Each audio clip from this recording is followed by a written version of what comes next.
premio, que José puede enseñar, por si no lo habéis visto, que es María Gómez.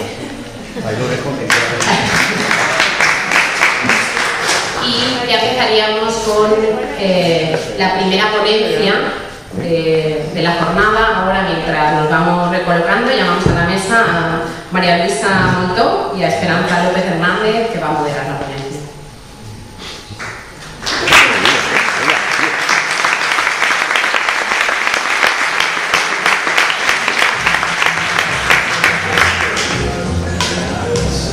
Mientras se van colocando ya las personas que se tienen que ir, ya... Sí, es el momento.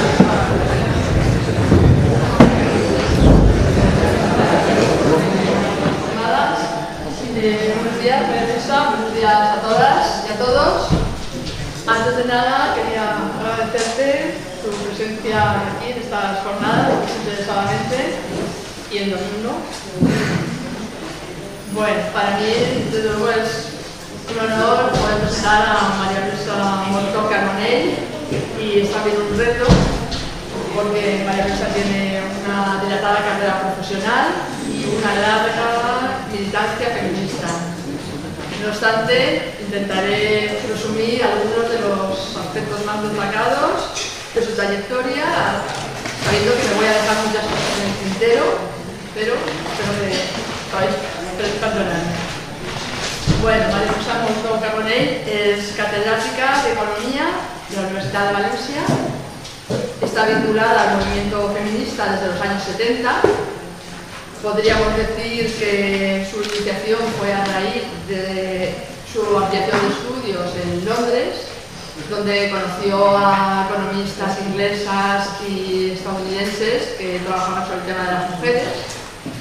Ya en 1977 participó activamente en la organización de las primeras jornadas feministas del País Valenciano, y gracias a su mediación se realizaron en la Facultad de Económicas. Y ya allí presentó ya una ponencia desde la Asociación Mujeres Libres. También perteneció a la Asamblea de Mujeres de Valencia, y profesionalmente hay que decir que desde sus inicios ha estado comprometida en el desarrollo de los estudios feministas y ha sido una de las fundadoras del Seminario Interdisciplinar de Investigación Feminista de la Universidad de Valencia, del que fue su primera coordinadora en 1987. Posteriormente, cuando el seminario se convirtió en el Instituto Universitario de Estudios de la Dona, ella fue su directora desde 2002 a 2010. Fue también designada para formar parte del grupo de expertas en género y empleo de la Comisión Europea de 1991 a 2006 por sus investigaciones sobre el trabajo y el empleo de las mujeres. En este terreno es autora de numerosas publicaciones sobre la situación de las mujeres en el mercado laboral, por ejemplo sobre la discriminación salarial, la segregación ocupacional, los patrones de empleo, el tiempo de trabajo, y ha realizado diversas investigaciones también sobre temas socioeconómicos que van pues, desde la elaboración de indicadores sociales sobre la situación de las mujeres hasta el desempleo, los parámetros de consumo en los hogares españoles, bueno, muy variadas. Otra parte también de sus investigaciones se centra en la cuantificación e integración del trabajo doméstico en las cuentas nacionales, que es algo que el análisis económico se ha olvidado de ello pues, habitualmente, ¿no? Y bueno, decir también que ha sido profesora del máster de Agentes de Igualdad de la Universidad de Valencia, y que en la actualidad es la directora del máster en Género y Políticas de Igualdad de esta universidad. Y bueno, podría finalizar, me gustaría empezar recordando que bueno, María Luisa no es la primera vez que está aquí en Chirivella, sino que ya en 2009, en marzo, cuando se inauguró la exposición Camino para la Igualdad sobre la historia del movimiento feminista, tuvimos el honor, el placer de que ya pues, estuviera la presentación y la inauguración de estas jornadas en la Casa de la Cultura. Así que, de nuevo, muchas gracias, María Luisa, por tu presencia aquí para hablar sobre este tema tan importante como es el impacto de género en la crisis económica actual, ya que, como se ha dicho también anteriormente, las mujeres somos uno de sectores más perjudicados en esta crisis económica. Así es que estamos deseando escucharte y te cedo la palabra.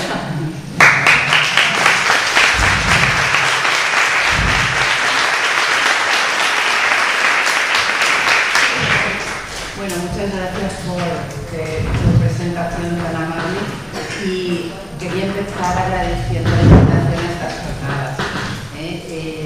La verdad es que Chirivella casi va a ser mi lugar de adopción porque cada vez le tengo más cariño.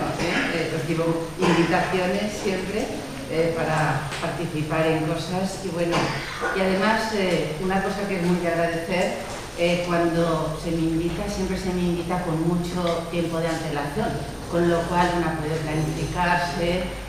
Ya sabemos que el recurso escaso de las mujeres es el tiempo y realmente cuando tanto tiempo por delante te avisan y te invitan, pues todo sale mejor, es más relajado.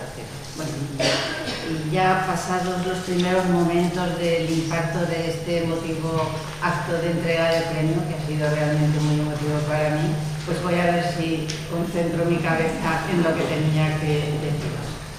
Bien, vamos a empezar en la siguiente diapositiva haciéndonos unas preguntas que pueden ser más, pero yo he pensado en estas. Bueno, la primera es: ¿se debe recortar la inversión en políticas de igualdad en tiempos de crisis?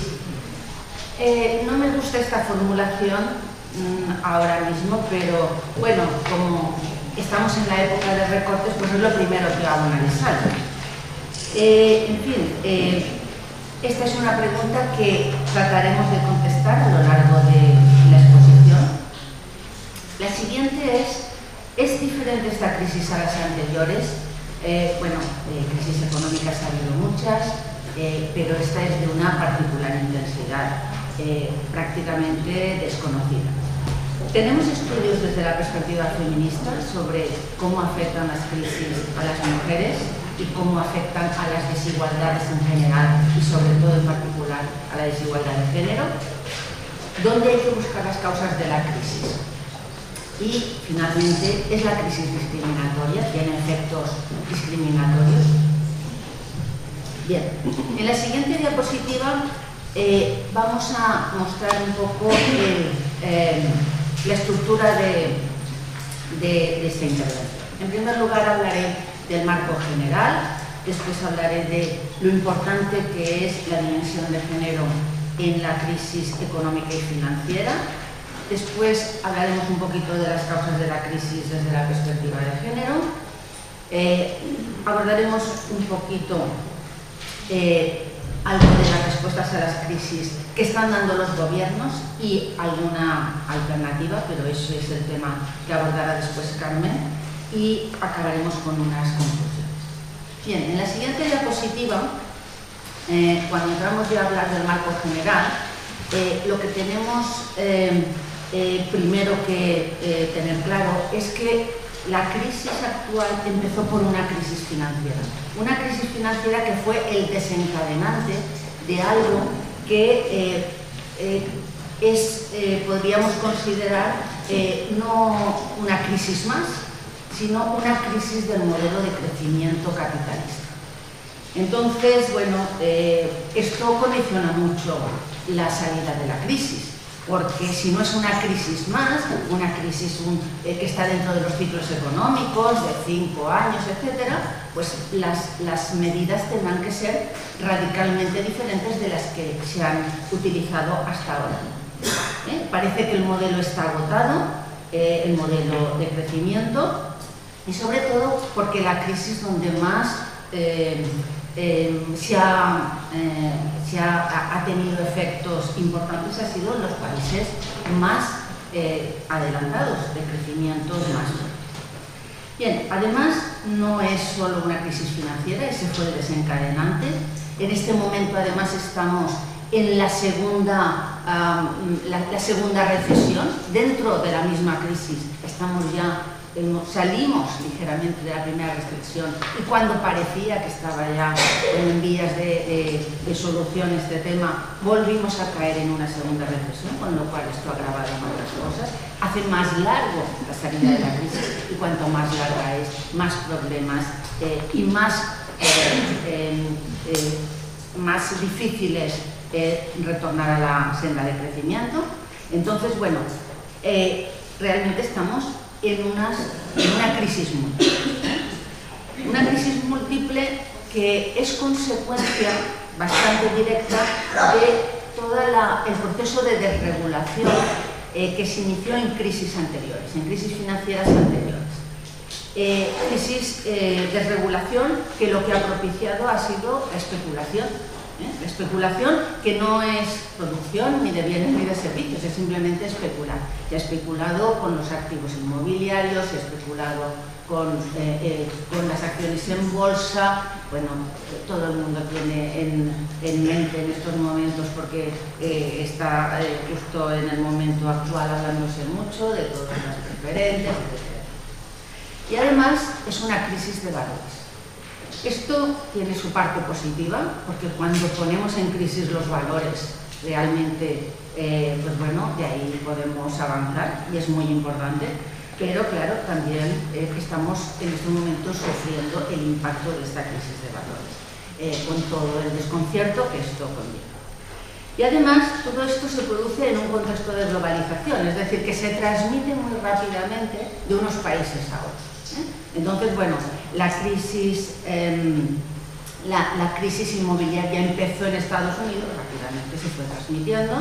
En España también empezamos con una crisis inmobiliaria muy importante. Y bueno, todo esto lo que nos lleva es a que las desigualdades sociales ya existentes se profundizan en esta crisis. Y esto nos plantea un tema muy importante en relación con la igualdad, y es bueno, cuáles son los costes de la desigualdad y los beneficios de la igualdad. Y es en este momento el momento crucial para estar ahí, para ver que la desigualdad tiene costes muy importantes que se añadirían a los costes de la crisis y beneficios potenciales que nos permitirían salir mejor de la crisis. Bien, por tanto, desde la perspectiva de género, el modelo de crecimiento sostenible y que la sociedad sea sostenible, pues es central, no es algo más que tenemos que pensar porque bueno, las mujeres estamos mal, no, es que eso va a ser un beneficio para las mujeres y para los hombres también. Es decir, que en este momento ya no se trata, porque es verdad que ha habido avances importantes. Y bueno, pues el acto de esta mañana de la entrega de premios es un ejemplo claro y exponente de eso positivo. Pero bueno, esto es bueno para todos.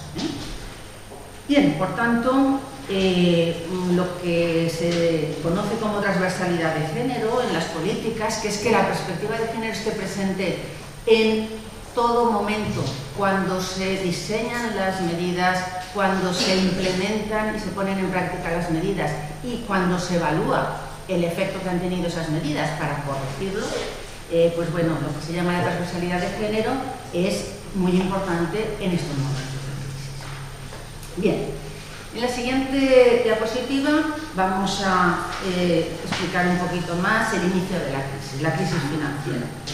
Bueno, la crisis financiera realmente es el desencadenante, pero lo que está indicando es un fallo del sistema económico en su conjunto, no un fallo del sistema financiero exclusivamente. Bien, como he comentado, en Estados Unidos empieza la crisis con un estallido de la burbuja inmobiliaria y ahí ya se empieza a observar la complicidad de las autoridades económicas y monetarias con la ingeniería financiera. En España, la complicidad del Banco de España, con cajas, con todo el tema de las hipotecas basura, etcétera, etcétera. En la siguiente diapositiva vemos algunas evidencias interesantes. En el año 2006, justo cuando se estaba gestando la crisis,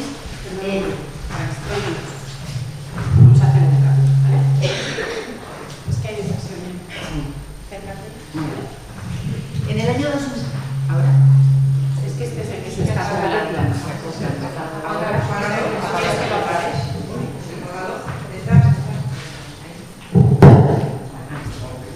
Ahora ya.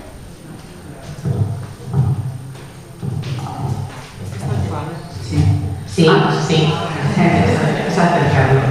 Vale, en el año 2006 decía, justo el año anterior a la crisis, aunque esto se venía gestando, esto data de la crisis de los países del Extremo Oriente, cuando hubo una crisis financiera muy importante, y nosotros todavía, los países europeos y Estados Unidos todavía no lo había sufrido, pero ya se estaba gestando, ¿no? En el año 2006, el Wall Street Journal, que es uno de los principales periódicos de Estados Unidos, ya indicaba que el 61% de los que tomaban hipotecas prestadas eran hipotecas, estas basuras, subprime, y que tenían unos intereses muchísimo más elevados que las hipotecas normales, que otro tipo de hipotecas, precisamente porque se consideraba que pues el riesgo que corrían los bancos cuando concedían esas hipotecas era mayor. Bueno, la mayoría de este porcentaje eran mujeres, la inmensa mayoría. Y no era cierto, además, que fueran personas con un mayor riesgo financiero, un mayor riesgo efectivamente. Por el hecho de ser mujer, ya consideraban los bancos que el riesgo era mayor. En el año 2009, un economista de la Universidad de Berkeley, de California, George Akerlof, que fue premio Nobel en el año 2001, ya indicaba que el 80% de los paquetes de hipotecas subprime, que son estas hipotecas basuras, recibieron de las 3 agencias más conocidas de calificación de hipotecas la máxima calificación, es decir, AAA, y un 95% igual o mayor que A. Es decir, que resulta que estas agencias financieras, que además tenían intereses, eran las que estaban reforzando y bueno, pues dando el apoyo económico con su calificación a este tipo de paquetes de hipotecas basura que con un mecanismo financiero muy opaco pues se iban multiplicando, etc. Otro economista también premio Nobel, Samuelson, en el año 2008 advierte que las bancarrotas que se producen al principio de la crisis financiera en Estados Unidos vienen de la ingeniería financiera de la era Bush. Por lo tanto, no es algo que se produce en el momento, sino que se está gestando, y hay mucha gente que esto lo conoce, fundamentalmente en la economía financiera, pero también los gobiernos. Y finalmente, la última evidencia que quería comentar es una noticia que salió en el año 2008, ya estaba la crisis iniciada, en el periódico The Nation, y era justamente una denuncia del caso Brooklyn Bond. Brooklyn Bond fue una financiera, una señora con un nivel muy alto en el tema de las finanzas, que reclamó que se regularan los productos derivados, en parte son estas hipotecas, subprime, todos estos preferentes, etc., 17 veces, no una vez, 17 veces ante el Congreso de Estados Unidos.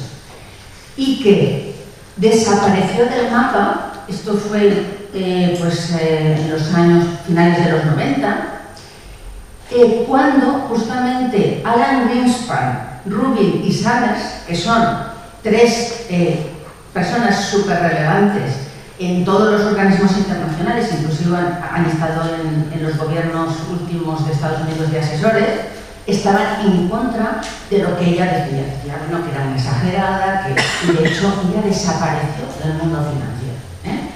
Es decir, que esta crisis se ha llevado por delante a mucha gente que con un tiempo estaba diciendo que esto iba a explotar y que esto iba a pasar. Bien, en la siguiente diapositiva, múltiples crisis, de lo que es algo más que una crisis financiera. Por ejemplo, un economista, Ares, en el año 99, ya decía que el mundo se ha convertido en un vasto casino, siendo la especulación favorecida por todo el sistema crediticio. Lo que se observa en esta crisis en mayor profundidad es el tema de que el dinero y los medios de pago, que son más amplios que el dinero que manejamos habitualmente, están dejando de ser instrumentos para el intercambio y pasan a ser el objeto central. O sea, que es la avidez por el dinero, por acumular, etcétera, etcétera, el no para vivir mejor, para que la sociedad sea más sostenible, sino por el mero afán de especulación, de acumulación, de ser el objeto del deseo de unos pocos, claro, porque no puede ser el objeto del deseo ni el que sea de todo el mundo. Bien, y además de manera ilegal y legítima, con todos los agravantes del mundo. Bien, el 85% del dinero no es como pensamos habitualmente creado por los gobiernos, no, es creado por los bancos, porque no es solo la moneda, sino que es el dinero, todos los medios de pago, las tarjetas de crédito, etc. Bien, dos economistas muy interesantes actualmente en España hoy, Lina Ralbos y Juan Torres, escribieron en el año 2010 un libro muy interesante sobre el impacto de la crisis.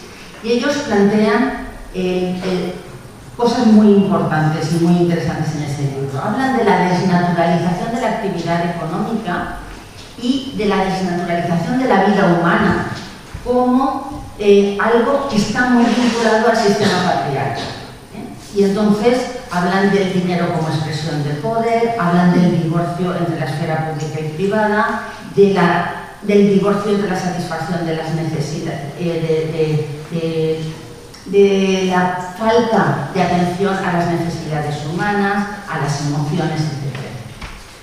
Bien, en la siguiente diapositiva veremos la relevancia de la dimensión de género en la crisis, es decir, si había estudios ya en los que se podía uno apoyar para analizar a priori qué impacto iba a tener sobre las desigualdades de género.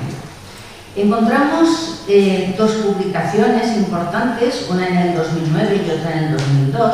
Las dos son profesoras de economía, son británicas. Una es Silvia Balbi y la otra es Diane Elson. Han estudiado mucho el tema de la importancia del estado del bienestar para la igualdad de género, etc. Y ellas ya en esos momentos, estamos hablando de hace más de 10 años, analizaban las implicaciones para las relaciones de género de la crisis financiera del Extremo Oriente que tuvo lugar a finales de los 90, cuando ya esta señora Ruth Laybourne dijo que bueno, pues aquí había un problema y que esto iba a explotar. Entonces, bueno, hay un artículo muy bonito por el título que tiene, que se llama La arquitectura financiera internacional, una visión desde la cocina. Y entonces, bueno, es un estudio muy interesante, pero bueno, el título lo dice todo. Vamos a analizar qué es lo que está pasando y esto lo vamos a hacer desde el hogar, desde el sitio privado, desde lo más característico de las mujeres, que es la cocina. Y bueno, y debería ser de los hombres, porque en la cocina se cuece todo, se cuecen los alimentos y se cuecen también muchas cosas, y es desde aquí que es donde se deberían cocer las decisiones importantes, o por lo menos tenerlo en cuenta. Bien, en la siguiente diapositiva vamos a hablar un poco de las causas de la crisis financiera, respondiendo un poco a la pregunta de dónde hay que buscar las causas. Bien, En primer lugar, vemos que tenemos que las políticas macroeconómicas y financieras explícita o implícitamente tienen unas hipótesis de partida, unas hipótesis subyacentes. Ahora desarrollaré este punto. En segundo lugar, otra causa importante es la ausencia de las mujeres en la toma de decisiones. No son responsables, pero son las mayores afectadas. Y en tercer lugar, algo que ya he comentado anteriormente, la falta de más regulación, más transparencia y más democracia. En definitiva, la falta de empoderamiento de las mujeres es una de las causas importantes. Y esto lo iré ilustrando con algunas evidencias. En la siguiente diapositiva me voy a centrar en las políticas macroeconómicas y financieras, esas hipótesis subyacentes que hay y que son parte de las causas de esta crisis. Bueno, la primera razón es que se prioriza la economía financiera frente a la economía real, que es la que realmente afecta a la vida de las personas y de esta manera se acentúan las desigualdades de género. Realmente la economía financiera forma parte del funcionamiento económico del sistema capitalista vigente, pero claro, tiene una importancia desmedida y muchas veces parece que eso es lo importante, que no es la producción de bienes y servicios para el bienestar de las sociedades. La otra hipótesis subyacente importante es que las desigualdades de género en la arquitectura financiera es lo que se considera como el conjunto de prácticas, de instituciones que rigen las transacciones financieras. Entonces, bueno, pues las desigualdades de género justamente en quién elaboraba esas reglas y esa falta de regulación en el fondo, que eran Greenspan, Summers y Rubin, frente a esta señora que desapareció del mapa, en ese momento, eso es lo que han elaborado un grupo de hombres muy poderosos y con una visión totalmente errónea y equivocada. Y la otra hipótesis es que hay que seguir investigando, la consecuencia, mejor dicho, de estas hipótesis subyacentes es que hay que seguir investigando cómo influyen las relaciones de género en la arquitectura financiera y sus consecuencias. Y finalmente tenemos aquí, en esta investigación, 3 sesgos de las políticas macroeconómicas que han transmitido el riesgo financiero a grupos vulnerables. Y en la siguiente diapositiva vemos estos 3 sesgos. Los 3 sesgos serían, primero, que las políticas públicas consagran el derecho de los hombres al empleo y el derecho de las mujeres derecho entre comillas, a ser trabajadoras secundarias. Bien, esto, como decían Lina Galvez y Juan Torres, esto es el patriarcado, consagrar esta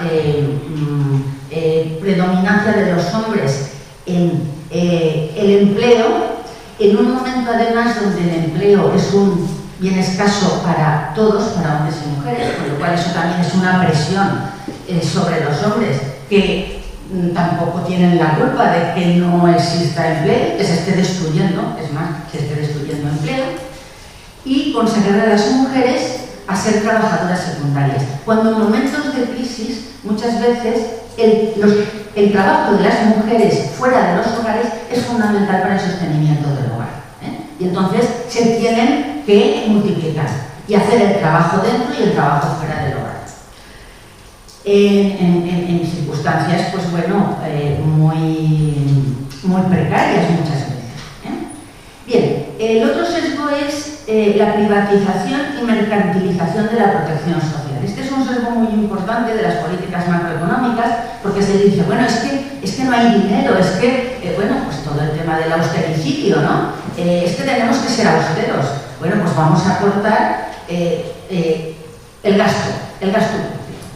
Bien, entonces, ¿qué es lo que está sucediendo con esta privatización progresiva de todo y con esta introducción de la protección social que formaba parte de un estado de bienestar social que tantos años nos ha costado conseguir en todo el mundo civilizado que tiene un estado de bienestar.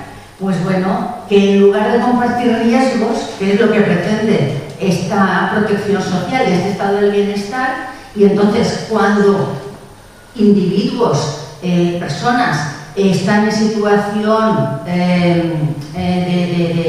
de precariedad, el Estado aporta recursos para pues bueno, subvenciones al desempleo, subvenciones de lo que sea, pues se individualizan los riesgos. Esto es lo que Diane Nelson, en su estudio de la crisis de Extremo Oriente, empezó a detectar. Y eso que no era una crisis que a nosotros nos afectó mucho, nos afectó más bien poco. Bueno, pues realmente esto es anti todo, porque en una época en la que nos hacemos seguros de todo y que es razonable para vivir con tranquilidad y vivir tranquilos, estar asegurados, resulta que el mayor seguro, que es el seguro del estado del bienestar y de la protección social, se está desmontando. Se está desmontando porque hay falta de recursos, porque hay muchísimos problemas y, entre otras cosas, porque ahora después veremos, estamos rescatando a lo mejor a quien no se debería rescatar, que es a la vida. Bien, y finalmente, el tercer sesgo es la deflación global salarial y, bueno, pues que todos los objetivos macroeconómicos de inflación, de impuestos y de gasto, pues lo que satisface es los intereses de los inversores internacionales privados. Vale. En la siguiente diapositiva vamos a analizar muy brevemente la exclusión de las mujeres en la toma de decisiones financieras. ¿Por qué? Porque es importante, porque la excesiva asunción de riesgos que ha dado lugar al desencadenamiento de esta crisis ha sido un resultado de una cultura dominada por valores masculinos. No por hombres, sino por hombres portadores de esos valores masculinos, de cuanto más riesgo mejor, inclusive yo no me los creo mucho, pero se han hecho estudios de cómo influía el nivel de testosterona en los hombres que iban en los brokers de las bolsas, y ese día, pues bueno, las bolsas tenían una actividad impresionante. Yo eso no me lo creo, como no me creo tampoco el tema de las hormonas en las mujeres, ¿no? Entonces, creo que es una exageración. Pero bueno, algo de eso hay con el tema de los valores masculinos. Lo que se ha ensalzado, que es cuanto más riesgo mejor, la valentía, todos estos valores que nos han llevado pues, a esta catástrofe. Incluso aquellos que, como Alan Greenspan, que en aquel momento decía que bueno, que para qué regular, que tal, pues ha escrito artículos en los periódicos pues, diciendo que se ha equivocado soberanamente. Pero bueno, el hombre es el animal que se equivoca dos veces, y entonces, pues bueno, pues hay que tener cuidado, porque en un momento puede pensar que es un error, pero es fácil, bueno, pues que haya este apoyo que hay muchas veces, que es una cuestión más relacionada con el tema de los padres. Bueno, en el año 2008, el periódico The Times decía en un titular de periódico qué pasaría si hubieran dirigido mujeres las instituciones financieras. Y entonces añadía como subtitular: son hombres los que nos han conducido al desastre. La revista Forbes en el año 2009 sacaba otro titular que decía: acabadas, dice, ¿por qué las mujeres de Wall Street están desapareciendo? Porque es que no desapareció esta señora que comentaba anteriormente, es que desaparecían masivamente porque estaban en desacuerdo. Y finalmente destacar un tema que en Estados Unidos tiene mucha vigencia, que son las demandas por discriminación y abusos. Agencias calificadoras como Morgan Stanley en el año 2003, a Barney Lynch, el despido que hizo la Unión de Bancos Suizos, UBS, a Laura Zubulake por quejarse simplemente, esta era una ejecutiva, de que las decisiones no se pueden tomar en los campos de golf o no, se tienen que tomar donde toca. Y bueno, pues ahí eran los clubes de caballeros donde se tomaban todas las decisiones financieras. Después la despidieron solamente por decir, ponerlos en evidencia. Bueno, pues como ya debería ir acabando, a ver, sí, la siguiente diapositiva era en la otra hipótesis subyacente, la de desregulación y falta de transparencia. Bueno, la falta de transparencia, bien, y la desregulación también es porque se han creado muchísimos productos financieros sin ninguna regulación. Si hubiera habido, pues bueno, como en algún momento, yo recuerdo cuando, pues ya hace años, sería 2010 o así, yo recuerdo un viaje que la ministra de Economía de entonces, ¿se me olvidó su nombre? Bueno, que yo la quería. Sí, Elena Salgado. Creo que fue en mayo de 2010, me parece, si no me equivoco. No era el 11, era el 10. Se tuvo que ir a Londres porque los mercados estaban, bueno, atacando. Y entonces, durante una breve época, creo que fueron 2 o 3 meses, se prohibió que si uno compraba, se volviera a vender a los 2 días, es decir, que se hicieran movimientos que eran puramente especulativos, porque lo que se compraba en bolsa para volver a vender y ganar. Bueno, por cierto, que eso también fue un poco la ideología subyacente de la crisis inmobiliaria en España. Cómo la gente se endeudaba pidiendo hipotecas para comprar no 1, sino 4 pisos, no para vivir, sino para especular. Y poder venderlos al cabo de un año por el triple, el cuádruple, y bueno, y aquí todos nos íbamos a hacer ricos. Bueno, eso funcionaba. Y los bancos lo fomentaban porque además te daban hipotecas y te daban también para coche, para conseguir, bueno, aquello de verdad era algo asombrosamente escandaloso. Entonces, bueno, por supuesto, responsabilidad ninguna, porque la gente pide las hipotecas teóricamente de manera libre y con conocimiento de la letra pequeña que nadie se lee. Y por lo tanto, bueno, pues a partir de entonces también ha habido un movimiento pues de que a los clientes de los bancos se les explique en qué riesgos están incurriendo y que después, en función de eso, pero claro, no todo el mundo tenemos, incluida yo que soy economista, la cultura suficiente para saber la trascendencia de meterme en una inversión de alto riesgo. Entonces, bueno, pues eso es algo que en una sociedad que no sea la sociedad capitalista de sálvese quien pueda, una sociedad que queramos que sea integrada, que sea sostenible, la gente lo tiene que saber. Pero bueno, aquí era el negocio por encima de todo.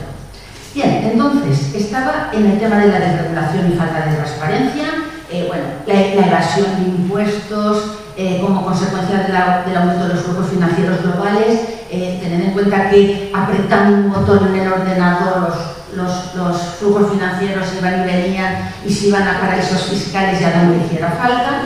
Y bueno, todo esto es consecuencia de esa falta de transparencia y de regulación. Que la regulación, a pesar de que no todo, pero puede en parte para eso. Bien, en las siguientes diapositivas podemos ver los efectos diferenciales de la crisis. Y es, en primer lugar, la disminución de los ingresos y la caída de recaudación fiscal. Ahora se tienen que subir los impuestos, pero claro, si queremos un estado de bienestar, hay que pagar impuestos. Y entonces, realmente el impuesto tiene que ser progresivo porque es algo de justicia y de equidad. Bien, el deterioro de las condiciones generales de trabajo ha sido otro efecto diferencial importante que ha afectado más a los que estaban en una posición más precaria. El racionamiento del crédito y el acceso discriminatorio al crédito, pues bueno, claro, una vez las entidades financieras ven lo que está pasando, dicen no, aquí vamos a racionar el crédito y además vamos a impedir que a lo mejor los pequeños negocios, etcétera, que más lo necesitan, accedan porque tienen riesgos. no tenía riesgos cuando se daban hipotecas a punta pala para todo, pero ahora resulta que han cambiado su mentalidad en el momento que tendrían que poner más riesgo porque hace falta para sacar esto adelante. Bien, para sacar esto es la economía en la que estamos todos y en la que está, entre otras, las entidades financieras. Pero ahora se han vuelto prudentes, de repente. Bien, el tema de la intensificación del trabajo de las mujeres, clarísimo, más trabajo no remunerado. Porque todos los recortes del estado del bienestar lo que hacen es transferir trabajo o servicios, mejor dicho, provistos por el Estado, desde las administraciones públicas, y esos servicios se tienen que dar. ¿Dónde van? Al interior de los hogares. Por lo tanto, se intensifica el trabajo de las mujeres en tanto en cuanto muchas más mujeres tienen que buscar trabajo porque a lo mejor en su casa están todos en paro. Entonces, bueno, pues salen fuera buscando trabajo, pero el trabajo de dentro lo siguen teniendo. Y ahí los estereotipos de género han variado poco. Y bueno, ya daños colaterales son reforzar los valores patriarcales, disminución del gasto y consumo de bienes públicos, sobre todo en cuestiones tan relevantes como la salud y la educación, y bueno, pues las medidas que se han mostrado ya equivocadas de los gobiernos contra la crisis. La insistencia del gobierno de Angela Merkel en el austericidio que nos está llevando a todos a un desastre. Entre otros países, a la propia Alemania, que además fue la que prestó dinero a España para todo este fandango inmobiliario. Bien, y que ahora veladamente acusan de que nos hemos corrido una juerga y que por lo tanto la tenemos que pagar, los que no la hemos corrido. Aquí no ha habido juerga en absoluto. Y bueno, la prueba es que si nos miramos a nosotras y a nosotros mismos como personas normales, pues realmente esto no ha sido una juerga en absoluto, ha sido juerga de algunos pocos, como siempre. Bien, y ya para terminar, para dejar tiempo al debate, simplemente quería terminar con algunas evidencias interesantes. Un economista, Krugman, que sale mucho ahora, que escribe en El País, en las páginas Salmón, y que, bueno, pues también ha estado denunciando durante mucho tiempo el tema, lo que decía es que, bueno, pues el comercio internacional ha sido el mecanismo transmisor de la recesión y ha caído ese comercio internacional en mucha mayor medida que durante la Gran Depresión del año 29. Es decir, la gran crisis que conocemos, que bueno, está ya en los libros de historia, pero que se han hecho muchísimas películas y reconocemos como una de las crisis más graves que tuvo el sistema capitalista fue la del año 29. Bueno, pues esta crisis está siendo bastante más importante porque está más globalizada, porque afecta a más países, etc. Bien. Otra evidencia muy importante de la Oficina Internacional del Trabajo en el año 2008 dice que las mujeres obtienen el 50% de la producción mundial de alimentos, producen el 50% de la producción mundial de alimentos, hasta el 90% de la producción de alimentos en los países pobres lo producen las mujeres, pero solo el 10% reciben solamente el 10% de la financiación, para que veamos este tema de cómo la financiación a las mujeres se le restringe mayormente. Y finalmente, que los hogares encabezados por mujeres tienden a gastar más en alimentación, es decir, que son aquellos hogares que se preocupan más de las necesidades.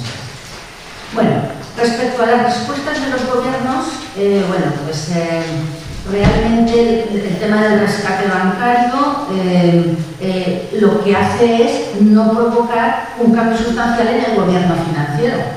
Eso es un parche que además provoca gasto y yo diría que, bueno, beneficios hay que ponerlos muy en cuestión, que ¿Quién se beneficia en primer lugar? A lo mejor a largo plazo, pues sí, si tenemos unas instituciones financieras saneadas, estaremos mejor, habrá más crédito, etcétera, etcétera. Pero vamos, de momento gasto. Un tema muy importante en relación con el tema de los rescates es el caso de Islandia. Sabéis que Islandia fue de los primeros países que tuvo el crack y se les ocurrió la idea de poner al frente del Banco de Islandia a una mujer y de otro banco era otra mujer.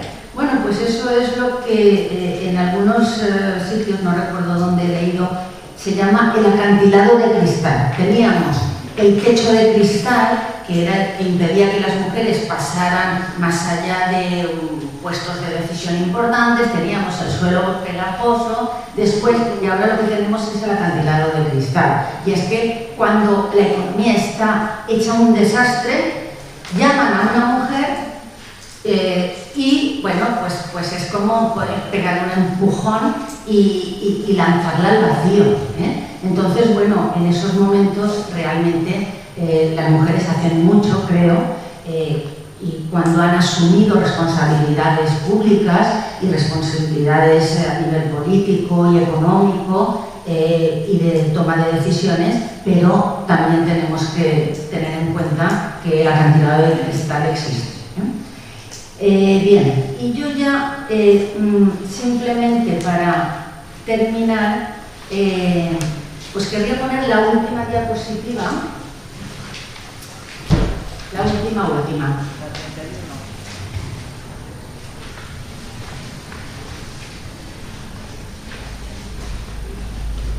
Esta.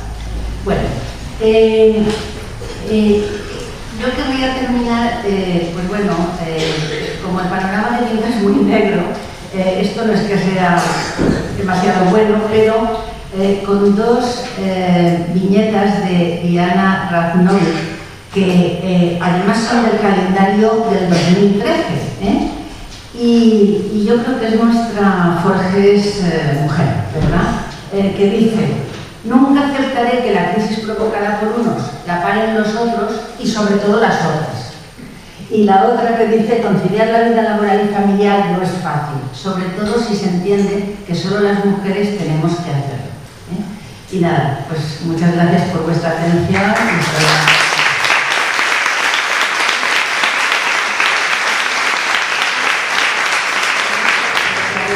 De palabras.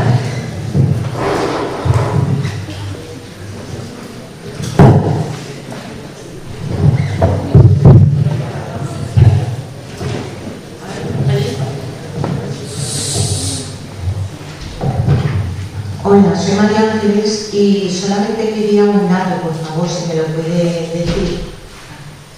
Es el nombre del libro de Lina Álvarez y de Juan Torres. Sí. En la documentación está, es la referencia 1. Se llama Desiguales, mujeres y hombres en la crisis financiera. Y está publicado por Icaria. Y además tiene el prólogo de José Luis San Pedro. O sea que la verdad es que es un libro excelente, excelente, riguroso, muy fácil de leer porque lo explican todo muy bien, porque la economía bien explicada es fácil. Lo que pasa es que, bueno, muchas veces esta jerga económica pues lo que sirve es para tapar cosas, pero sí. Sí, hola, buenos días y buenos días todavía. Soy Maripaz y quería hacer simplemente una reflexión. Has comentado antes que habían unas preguntas de qué pasaría si las mujeres hubiéramos gestionado esta crisis. Pues aquí en Valencia no hace falta que nos lo preguntemos. El otro día estuvimos en una charla con las empresarias autónomas valencianas y los datos son que las empresas gestionadas por mujeres aguantan mejor la crisis. Entonces, es una evidencia, no es ni siquiera una pregunta retórica. Gracias. Sí, posiblemente eso tiene que ver con el tema de los valores con los que se construyen las empresas, claro. No en plan de ganar dinero rápido y fácil, sino de hacer un negocio que sea sostenible y que, bueno, pues de los beneficios razonables para la empresa y también las condiciones de trabajo que sean economías adecuadas. Sí, buenos días, soy José Luis. Yo quería dar algunas notas que creo que serían interesantes para ver un poco cómo afecta la crisis a género. Estos son datos que no son de la crisis, los datos que yo voy a dar, y es, por ejemplo, como desde hace ya tiempo más del 82% de la renta disponible está en manos de los hombres. Un dato para que vean cómo. Otra cuestión, por ejemplo, la discriminación que las mujeres sufren en el salario. Hay una diferencia salarial entre hombres y mujeres de más del 30% aproximadamente. Otra cuestión, dice, por ejemplo, más del 70% de la pobreza de los pobres del mundo son mujeres. Y otro dato, el 80% de los refugiados son refugiadas, son un simple dato. Pero yo quería también hacer una reflexión respecto a algo que tú has comentado en diversas ocasiones durante la charla, y es la falta de regulación. Yo estoy convencido de que eso, precisamente, es una de las cuestiones, uno de los problemas, una de las causas que nos ha llevado a esta crisis, la falta de regulación de los mercados financieros. Y lo tenemos muy claramente. Hay una frase de José Ortega y Gasset en su libro de la rebelión de las masas, donde dice que la falta de regulación en la sociedad, en todas las materias, nos conduce a un estado de naturaleza. O sea, donde el pez gordo se come al chico. Por lo tanto, hace falta regularlo, y en esta materia mucho más, para que no se produzcan los desajustes que se han producido. Y una cuestión también, hablabas de las transacciones comerciales y de la especulación que hay en la economía. Un dato, y eso, la llamada tasa Tobin, el economista que hizo famoso lo de la famosa tasa Tobin, puso de manifiesto precisamente eso, que durante todo el periodo de la mundialización de la economía, digamos que una falta de regulación de esa ha producido una cantidad de especulación importante. Y de hecho, casi un 90% de las transacciones comerciales que se producen en el mundo son transacciones especulativas. No hay una economía real, una economía productiva que genere riqueza. Yo, para terminar, quiero decir una frase que decía José Luis Aranguren, y decía que para hacer de la economía un valor supremo hay que aplastar el resto de valores. Yo coincido con esa frase. A ver, por favor, intentemos hacer las intervenciones un poquito más breves, a ver si tenemos tiempo a poder responder. Buenos días, felicitar a María Luisa, como siempre es un placer escucharla. Mi nombre es María Ángeles, y hay una cosa que me gustaría comentar, que es quizás no deberíamos de hablar tanto de hombres o mujeres que ostentan los cargos, ¿no? Porque Merkel es una mujer, la señora que ostenta ahora la presidencia del FMI, que se me acaba de olvidar su nombre, es una mujer. Exacto. Entonces, en realidad estamos hablando de patriarcado, de sumisión, de violencia, de una forma de violencia existente en el planeta, que se tiene que cambiar un sistema y un orden establecido, ¿no? Porque claro, lanzar a las mujeres ahí a los acantilados, pues claro, es también pues eso, utilizarte de comodín, ¿no? Y luego ser mujer per se, por lo menos para mi forma de entender el mundo, no te permite o no lo llevas inoculado, ¿no? Sino que es la forma de entender el sistema y el orden establecido. Si no cambia el sistema y el orden, difícilmente vamos a cambiar nada, la verdad.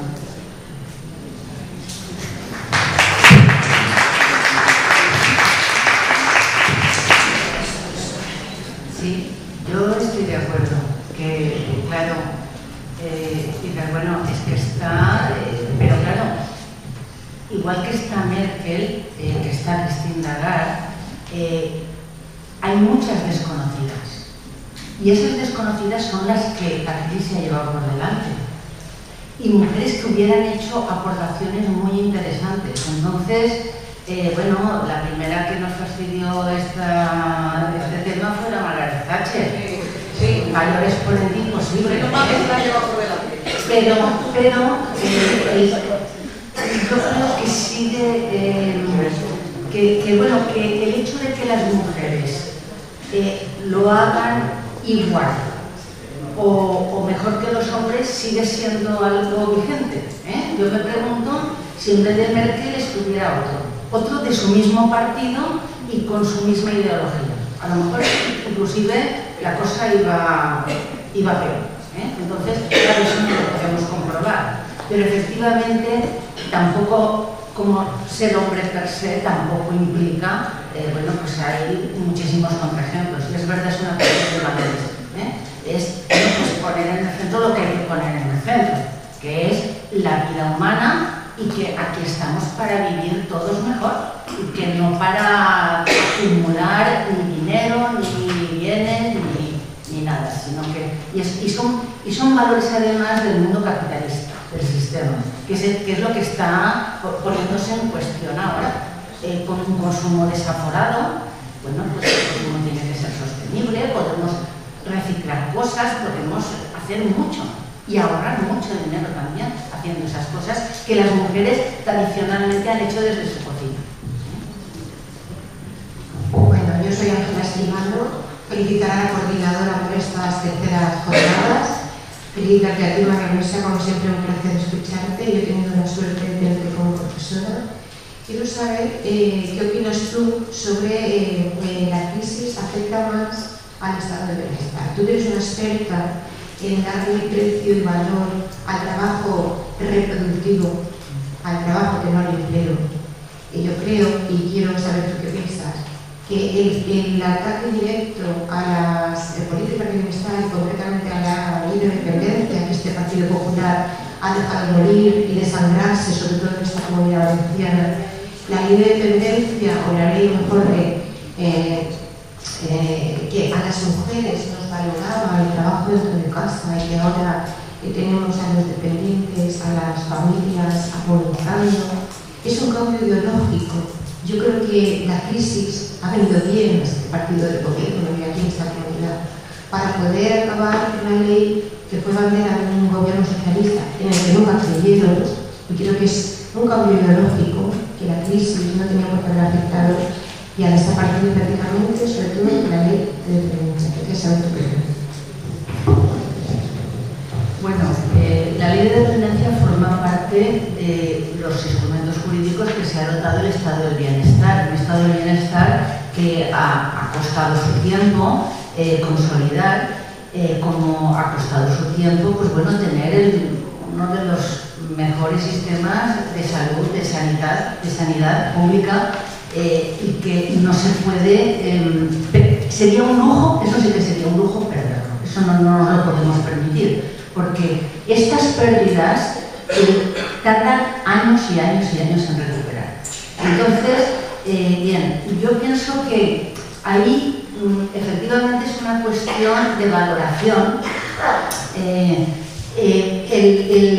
y yo creo que es una valoración equivocada. Es decir, que muchas veces pensamos solo en el impacto de corto plazo y decimos, bueno, es que el sistema de dependencia es caro.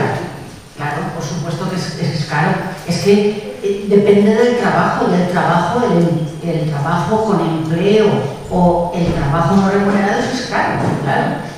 Es mucho tiempo, pero bueno, es un gasto imprescindible. Es lo mismo que no nos privamos de comer porque no tengamos, pues nos privamos de otras cosas. Yo creo que ahí es donde hay que elegir, y hay que elegir bien, porque corremos el riesgo de, para sanear el sistema rápidamente, llevarnos por delante cosas importantes, elementos importantes que cohesionan la sociedad. Por ejemplo, ya no en nuestro país, en la Comisión Europea, cuidado que hablan de la integración social. Bueno, pero estamos desintegrando las sociedades europeas con estas políticas.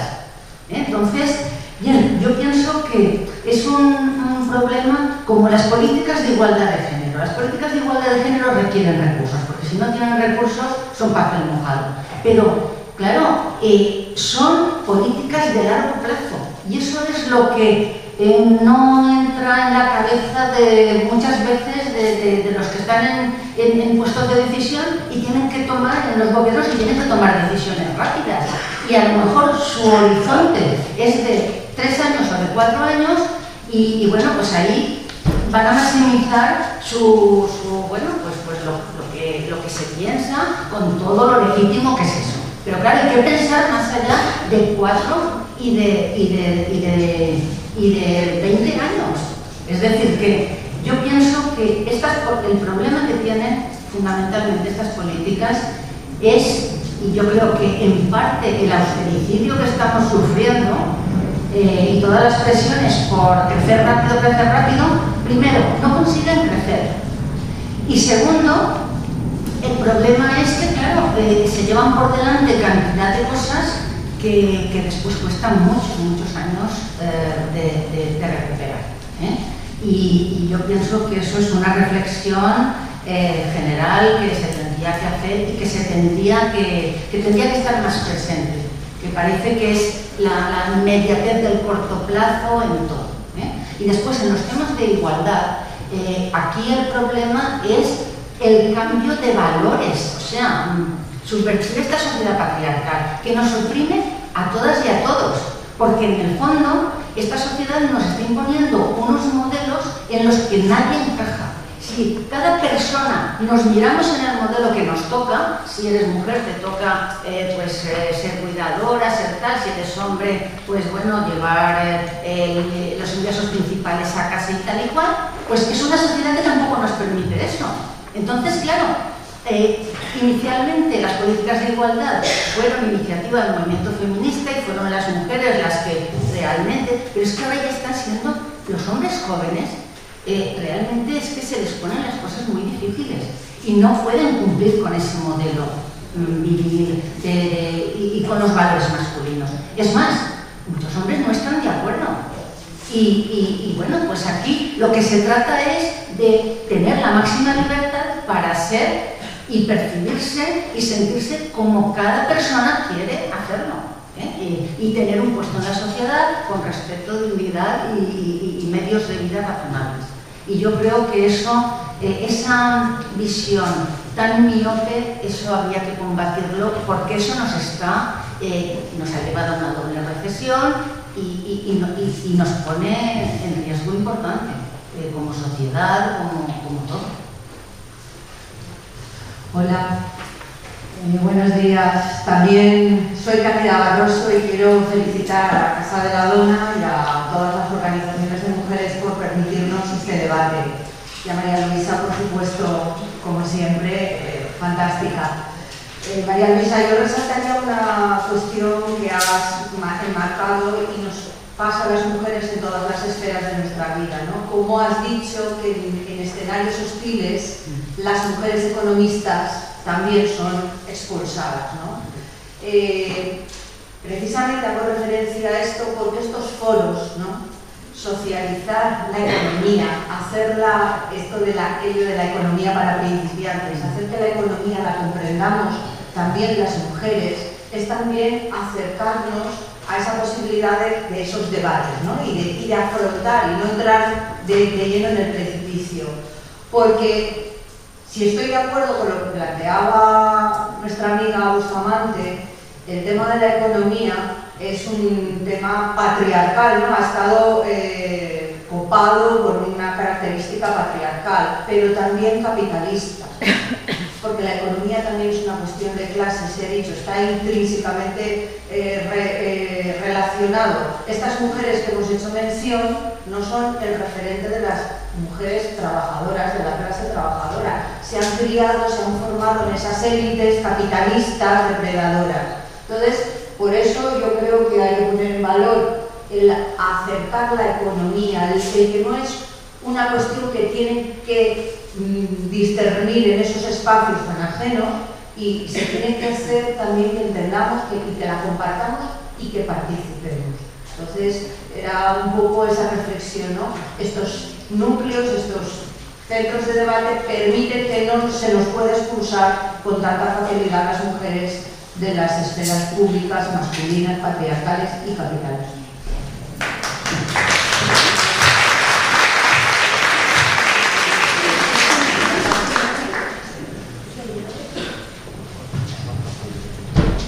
Me digo de qué punteta, por favor. Es una pregunta, María Luisa.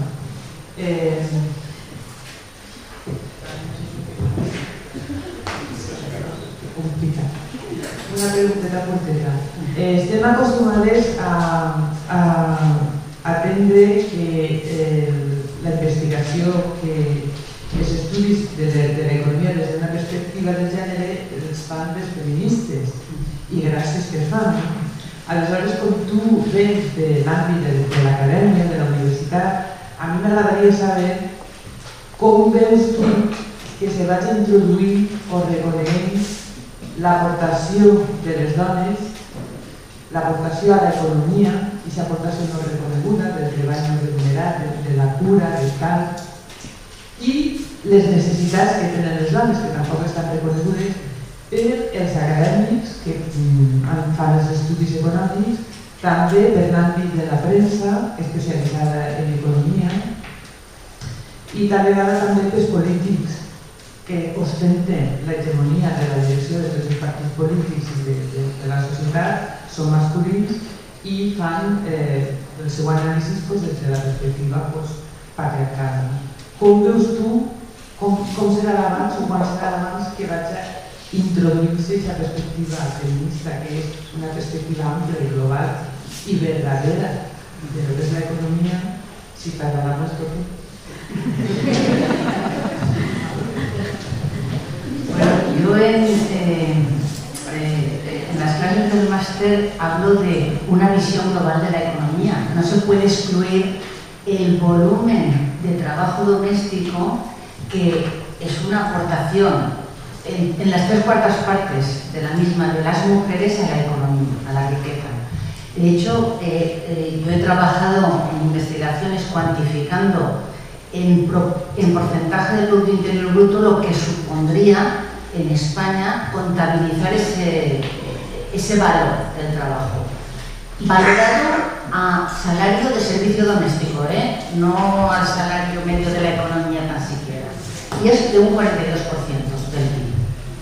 Bien, esto a nivel de la academia, bueno, cuando el Instituto de la Mujer en su momento, no hoy en día, estableció un programa de estudios de género en el que se dotaba de una financiación, eso fue muy bueno, porque eso supuso un avance importante en investigaciones de este tipo y de otro tipo también en otras áreas.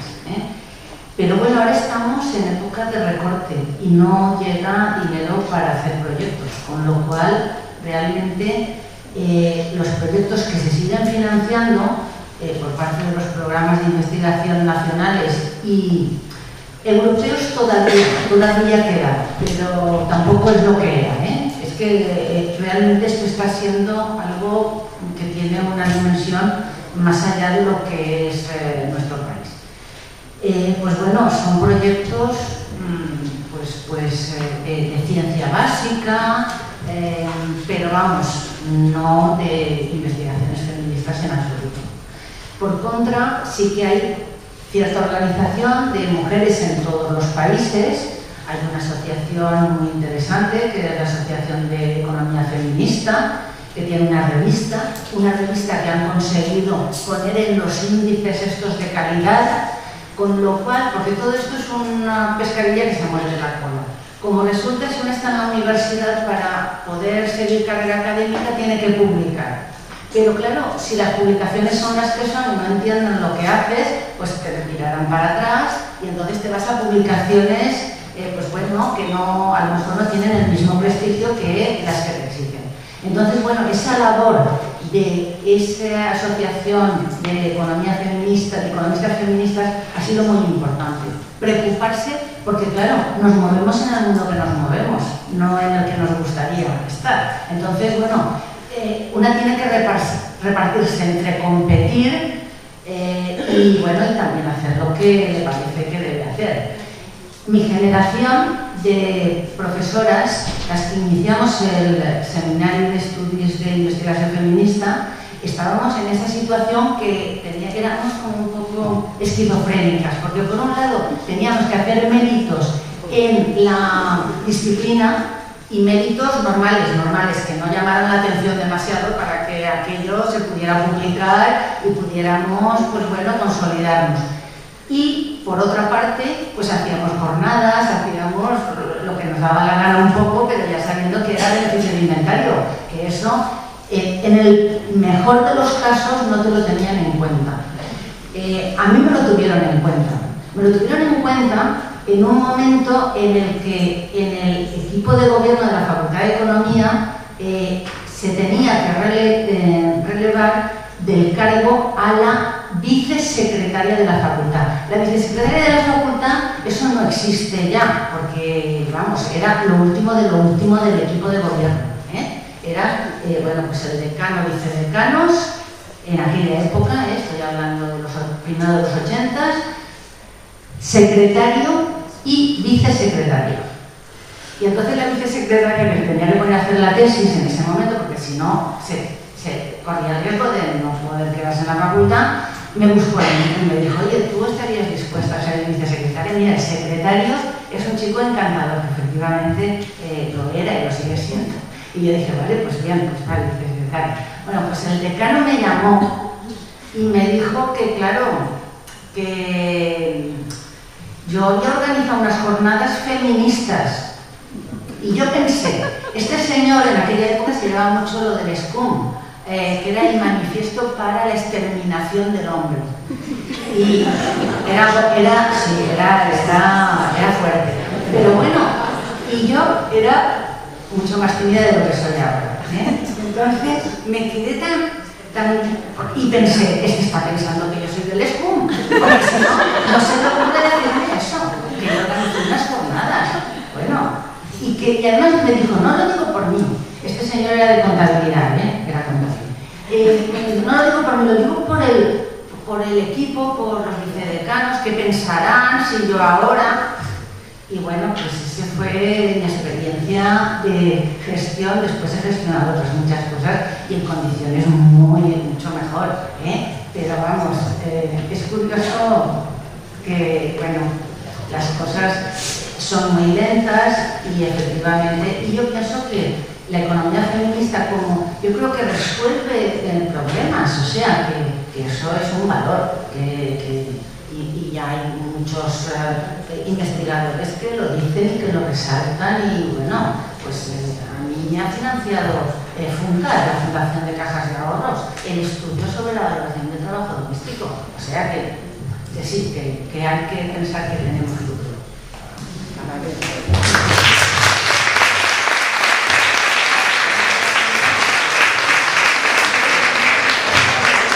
Bueno, llegamos fuera del tiempo. Me gustaría preguntar muy brevemente, ¿tú cómo has visto en las instituciones europeas la disposición que hay real para incluir las políticas, la perspectiva de género en las políticas económicas? Bueno, yo estuve desde el año 91 hasta el 2006. Antes de la crisis. Entonces, ya a partir del 2003 empezó la cosa a decaer porque en Europa se empezaron a preocupar de los objetivos macroeconómicos, de la inflación, del crecimiento y tal. Y entonces pasamos de la cumbre de Luxemburgo, donde se hizo el pacto por el crecimiento y la inclusión social, en el cual había 4 pilares y uno de ellos era el de igualdad de oportunidades. Es verdad que no era igualdad de género solo, estábamos metidas dentro de todo el tema de igualdad de oportunidades. Pasamos a una directriz de 8, que era la directriz de igualdad de género, y después en los planes nacionales de reforma, que es lo que ahora vemos en los periódicos, que está vigente desde el 2005, ahí ya está todo. Pasamos a formar parte de temas de empleo, que era una parte muy pequeña, pero vamos, lo gordo era los temas de crecimiento, de inflación, etc. Y bueno, yo creo que ahora sé menos porque lo sigo más por la página web y tal, y no tengo contacto directo, pero yo creo que ha caído mucho. Y sí que es esta onda que, bueno, pues las políticas de igualdad cuestan dinero, y en lugar de verlo como una inversión se ve como un gasto y como un coste, y además en el corto plazo pues no interesa. me interesa porque hay cosas, siempre hay cosas más importantes. Es como en aquella época, cuando se tenía que hacer la revolución, se decía, primero se hace la revolución y después, pues no, porque entonces ya se hace mal. Pues aquí lo mismo, aquí vamos a crecer y creceremos mal, tarde y todo descompensado.